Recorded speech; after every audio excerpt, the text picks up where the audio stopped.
देश की सियासत में उबाल देखा जा रहा है। विपक्ष एक के बाद एक कई मुद्दों को लेकर मोदी सरकार पर हमलावर है। एसआईआर के मुद्दे पर खासकर विपक्ष जो सवाल कर रहा है उसके जवाब सरकार के पास भी नहीं है।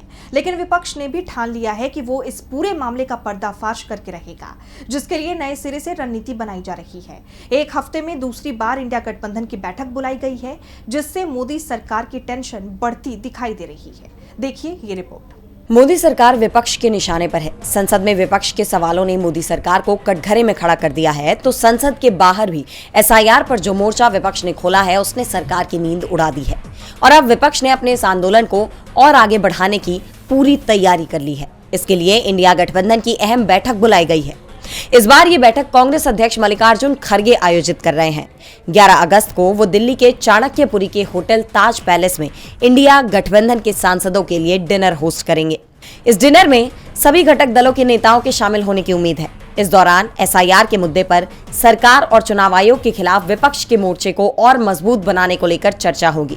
इसके साथ ही जगदीप धनखड़ के उपराष्ट्रपति पद से इस्तीफे और तब से ही उनके गायब रहने को लेकर सरकार को घेरने की रणनीति पर भी चर्चा हो सकती है।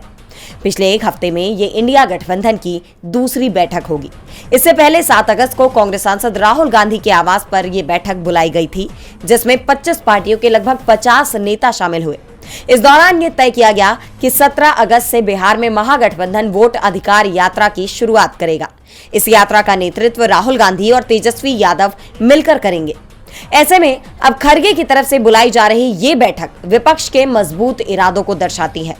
इसके अलावा 11 अगस्त को संसद में तो विपक्ष सरकार को घेरेगा ही, एसआईआर के मुद्दे पर बहस होगी ही और साथ ही इंडिया गठबंधन के सांसद संसद से चुनाव आयोग तक मार्च भी निकालेंगे और एसआईआर के खिलाफ चुनाव आयोग पर वोट चोरी के आरोपों को लेकर जवाब मांगेंगे, अपना विरोध जाहिर करेंगे।